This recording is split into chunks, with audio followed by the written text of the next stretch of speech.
Welcome to Generations, a show which helps people 50 and better lead happy, healthy, and productive lives. Here's today's moderator, Nadia Jordana. Hello and welcome to Generations. I'm Nadia Jordana, and we have an interesting show for you today. But first, let me introduce my co-hosts, Bob Johnston. Hi, Bob. Hi. It's good to have you here today. Thank you. Yep, glad to be here. And Gloria Van Demeltrod. Hello, Nadia. I'm delighted to be here on this show. It's good to have you as a regular, and Bob too. Thank you. We both enjoy it, I think. Terrific. And our guest today is Dave Lapakko, but not only a guest. Dave will be joining our staff of co-hosts soon on our next episode, but today you are our guest. And you are I'm going to look at this, you're an Associate Professor of Communication Studies at Augsburg University. That's correct. Well, it's good to have you here today. Great to be here. Great to be anywhere on a day like this. But Yep. David, when did you first realize you had an interest in communications? Was it when you published the first issue of the Weekly Blab in 1962? For those of you who don't know, which is basically everyone, Bob is referring to the fact that we went to the same junior high school, and I had a spare moment, and I made a one-page newspaper that I distributed to the social studies class.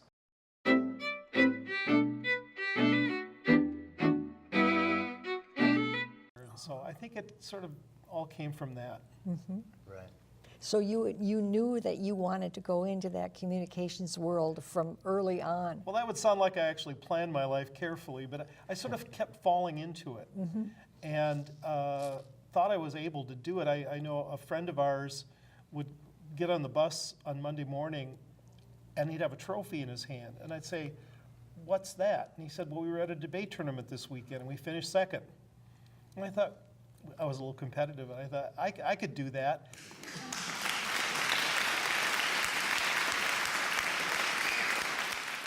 And it sounded interesting, and so I just kind of fell into these things. I'd like to think that life was planned more carefully, but it just, one thing kind of led to another, and in a variety of ways.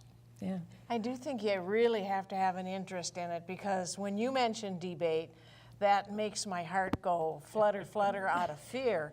But it sounded interesting to you, so you definitely had that desire, that interest in the whole field. Yeah. Well, I remember my dad one time, we used to have a study where he had a desk and I had a desk.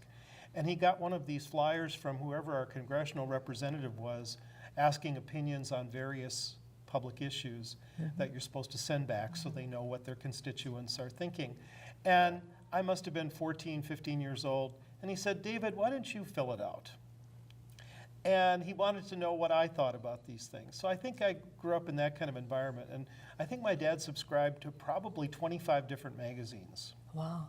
And so I was always in this household where public issues were part of the discussion, part of what I was exposed to. So, What a wonderful background you have for that field.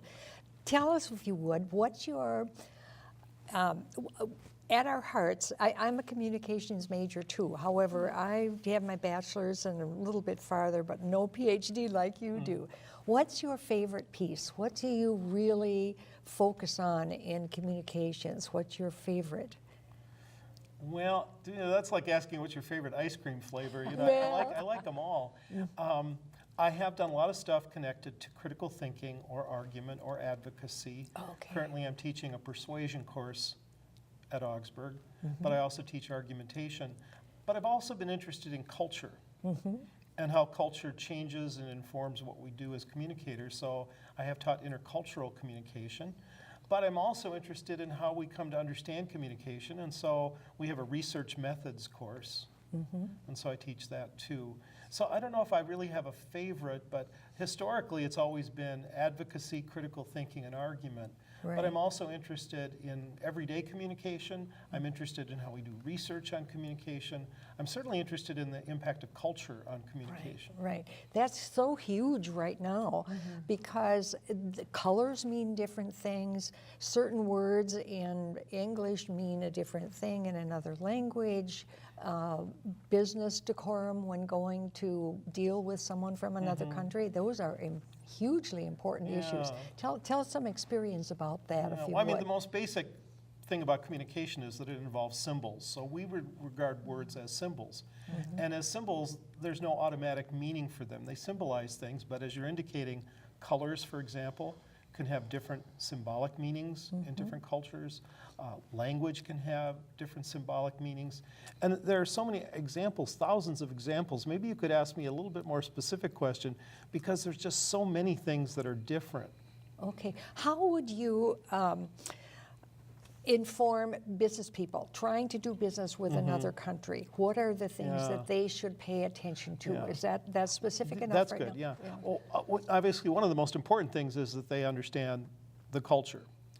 And they need to know more than what the capital city is or what the unit of currency is or something like that. And if they have any sense about them, they have local contacts who can help them navigate through the culture, because culture is really everything. It's not just one or two things, it's almost everything that we do. For business, probably the single most important thing I think US business people need to remember is that the pace of business is different in most other parts of the world. And so in the US we think, get the work done and then we can play. Whereas in other parts of the world, first I have to know who you are. I need to trust you, I need to understand who you are. And so in many parts of the world, the opening of a business trip is going to be, let's go out to a restaurant, let's drink large volumes of alcohol, let's go sing karaoke, let's get to know one another, and then we will be able to do business.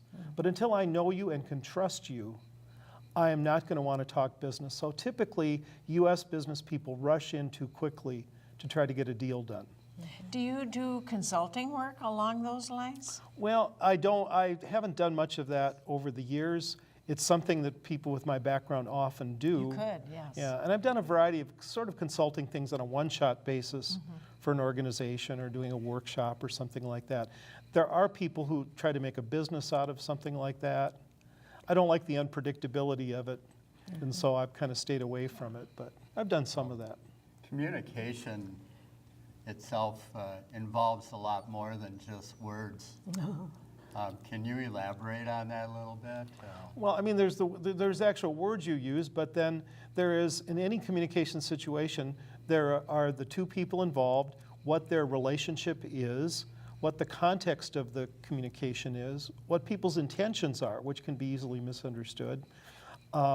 There is obviously the nonverbal message too, which can either reinforce or contradict the verbal message. And so there's a lot of things going on all at once. When you and I are talking right now, we're talking as two people who sort of know each other currently and in the past, but we're speaking male to male, one age group to a similar age group. If you're 19 years old, this becomes different communication. Different occupational backgrounds. You know, if you come from the sciences and I come from the arts, we're going to have to work on understanding one another better. Sure. Political differences. Really? Believability is an important part of my discipline too. How does one become credible? And unfortunately, you can't determine your own credibility. Other people make that determination. You can have a bunch of letters after your name, but it doesn't mean that people necessarily believe you. So part of what communication involves is finding ways to establish that credibility. Does it include discerning deception when that person you're speaking with is being deceptive for whatever reason? Yes, is the short answer. That is one of those little subfields within comm studies. I have a former student who actually does this for a living. She works for a large banking institution, and her job is to interview employees who are suspected of wrongdoing and trying to determine if indeed they are telling the truth. And the hard part is it's not a science particularly where you can say if someone is not looking at you or if they're scratching their chin or something, that they are being deceptive. But there are a number of cues that she uses to help determine if indeed that's the case. And I think the dark side of part of my job is sometimes to detect people, students, who are not telling me things that are truthful. And that literature has been helpful in me trying to figure out if they are indeed telling the truth. I can think of a couple cases that involve plagiarism where, based on their answers, I could tell right off the bat that they were not being straight with me. So yeah, it's a very interesting field within communication studies. Our world today has gone online, and communications between people are written in emails, Twitter, little messages that we use few words for, and they can be extremely offensive sometimes without people really realizing it. How has this changed the world? And do you deal with that? Do you teach classes about this, about the change in our communications now that they're electronic instead of face-to-face? Well, we have had to be mindful of that and to seem current and contemporary. So actually, when Nadia said I'm in the Department of Communication Studies, I'm really now in the Department of Communication Studies, Film, and New Media. So we offer majors not only in film, but in new media, which to me is sort of a mysterious subject in some ways, just because it's emerging, because there are parts of it that I don't participate in. You know, I don't tweet, for example. But clearly it's something that's going on that is fundamentally transforming how people communicate. And it's almost like a ginormous social science experiment with no controls. Absolutely. And I don't know that we can even predict 5 years from now what things are going to be like. But clearly there's a difference, and obviously the fact that we are communicating in 280 characters is a problem. Clearly it's a problem. The term in academia would use would be de-individuation, which is basically, now I can just send people something and not have to worry about the consequences because I'm protected by the shield of the electronic medium. And I don't have to talk to them face to face. And as a result, I will perhaps communicate things I wouldn't otherwise in person. Do you know of any studies that have been done on that? I think it's almost beneficial. Younger people with autism and communication problems in general, hard of hearing even, they've got new ways to communicate now where they were just left out of society almost in the past. I agree with you on that, Bob. It's a fantastic boon, not a problem. Well, I mean, I now routinely have online courses, especially in the summer, that are all online. You know, if you say, write something, don't write more than 750 words, they will give you a pretty thoughtful response, much more thoughtful than you would get spontaneously in a classroom. So, I mean, there is a good side in that respect for the reticent student or the introvert or the person who feels their English isn't good enough, you know, maybe foreign-born, something like that. So, Along those lines, how would you draw out in class a reticent student like you were just describing? that's a good question too. Yeah. It may take some time and some coaxing, but I think over time you can try to draw people out a little bit. The tricky part in the modern era, though, is you can't be too much that way, or then you're putting somebody on the spot. You know, you have to find the sweet spot where you're encouraging them, but not making them feel uncomfortable. It's a very hard line to. Hard to know. Yeah. I'm sure it is. I've taken online classes, and my in-class classes, I want to look at that teacher in the eye. I want to ask a question that comes up from conversation with another student or something. So I really prefer the in-person, face-to-face Well, so do I. class. Usually we call person-to-person communication a rich medium of communication, meaning there's a lot going on, whereas online communication is more lean. There's fewer cues to go by. And even when I've taught for a course for 8 weeks over much of a summer that's all online, I still don't feel like I really know these people.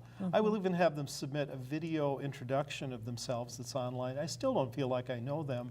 And then I'll run into them on campus in person. I say, oh, that's you. Okay, I finally feel like I know who you are now. I never felt that way in the online environment. So. Another area in communication is conflict resolution or conflict management. Can you tell us your experiences in working with that? Has that changed over time? I don't know if it's changed a lot, but I think people have become more aware of the issues. When you use two words, Gloria, conflict resolution and conflict management, Yes. we would always lean toward the management word, that there are not conflicts that you typically solve, but you find ways to manage them. And I think a lot of it involves rethinking what conflict management is about and how you accomplish it. And for a lot of it, it really is listening to what's important to the other person. As you may know, what's celebrated in the literature is what we sometimes call a win-win situation, where both parties feel as if they're benefiting in some way from whatever's going on. Now that takes a lot of patience, creativity. It involves listening to what's really important to the other person. But I think in many cases, it's where you're trying to get to. You know, how can we resolve this in a way where you feel better about it and I feel better too? If you get into a more competitive mindset where I have to prove you wrong or defeat you in some way, that sets up a dynamic in which it's going to be difficult to manage that conflict because someone feels as if they've lost something. Yes. So you're always trying to create a feeling where everyone can be a winner. Right.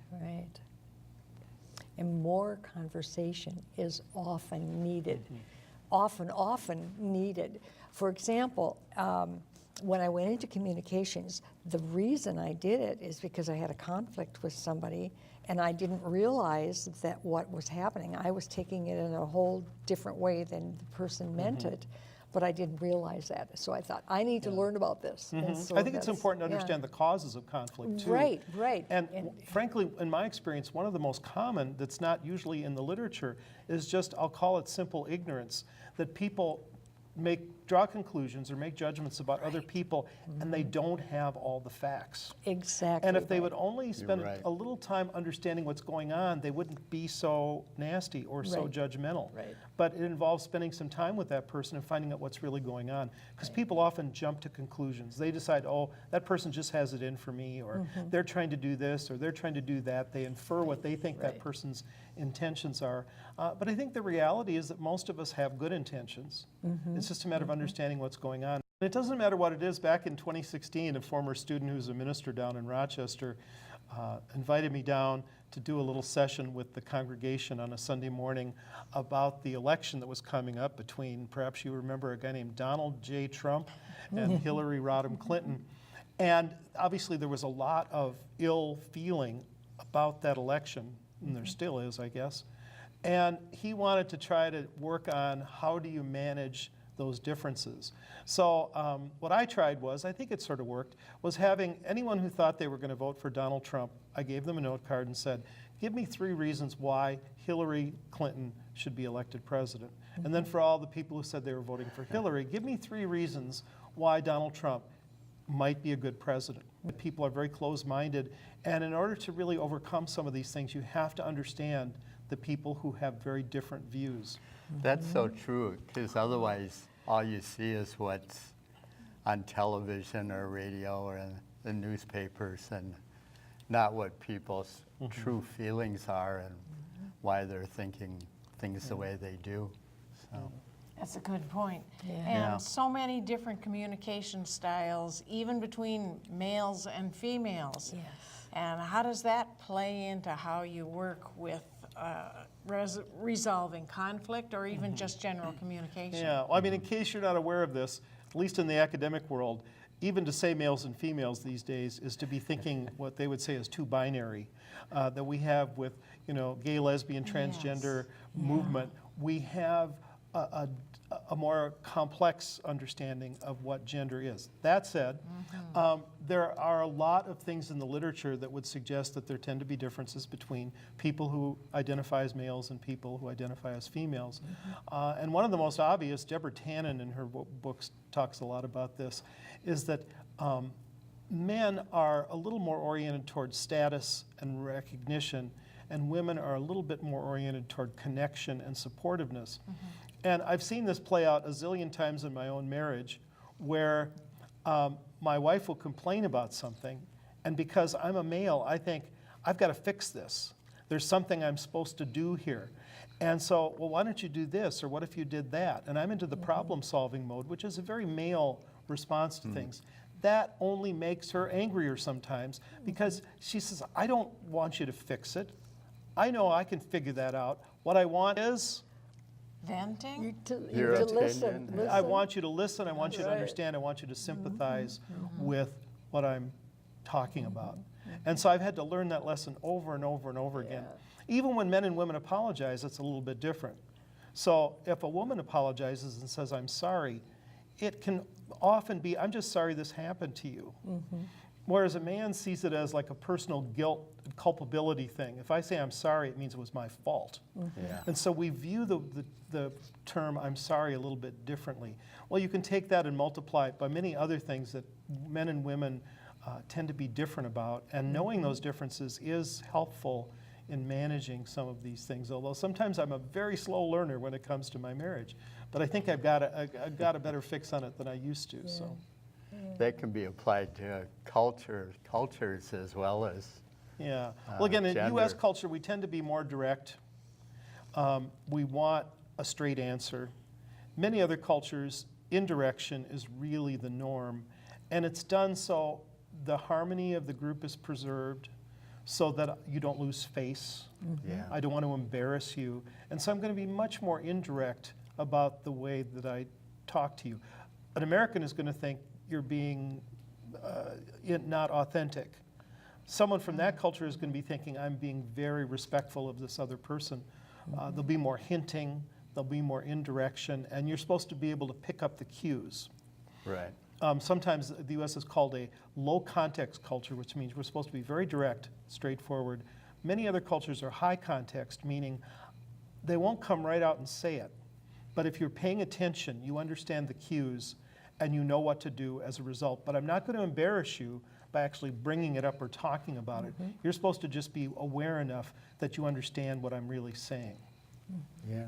Seems a little finer, a little more subtle. It is more subtle, and sometimes very hard for people from the U.S. to pick up on. We expect that people are just going to be straightforward. And there are a whole bunch of examples of this sort of thing. One that in the textbook that I used to use in intercultural communication, the story was told of a Japanese woman who was bringing her potential husband home for the first time. And she knew immediately that her parents were not in favor of this marriage by what type of meal was served at the table. And this was supposed to be a code that she would understand, we do not approve of this person based on what we have offered in the way of a meal. But for people traveling, the world is becoming smaller and smaller. And for Americans to go to another country, say to Europe or to Asia, what should we do first and know? I mean, what should we do? That's a good question, too. I suppose the first thing is don't look like an American and don't sound like an American. You know, dress up a little bit more. We tend to be very slovenly in our, grooming and Especially stuff. when traveling. Yeah, Sure. you know, the gum chewing, the baseball caps, the plaid shorts. Get rid of all those things and look a little bit more formal than you would in your home culture. I suppose another thing is a simple thing of U.S. Americans have a bit of swagger to them. You know, they talk loud, they're very boisterous. In most other cultures, it's too much. Just lower the volume a little bit, listen a little bit more. Well, we're running out of time today. Gloria and Bob, thank you for being co-hosts with me on the show today. It was great. So And- interesting. Yeah, it has been interesting. And Dave, thank you for being our guest, and I'm excited to have you as a co-host for the next time we do the show. Looking forward too. to it. My pleasure. Yes, thank you for everything, and thank you everyone for watching Generations. We'll see you next time.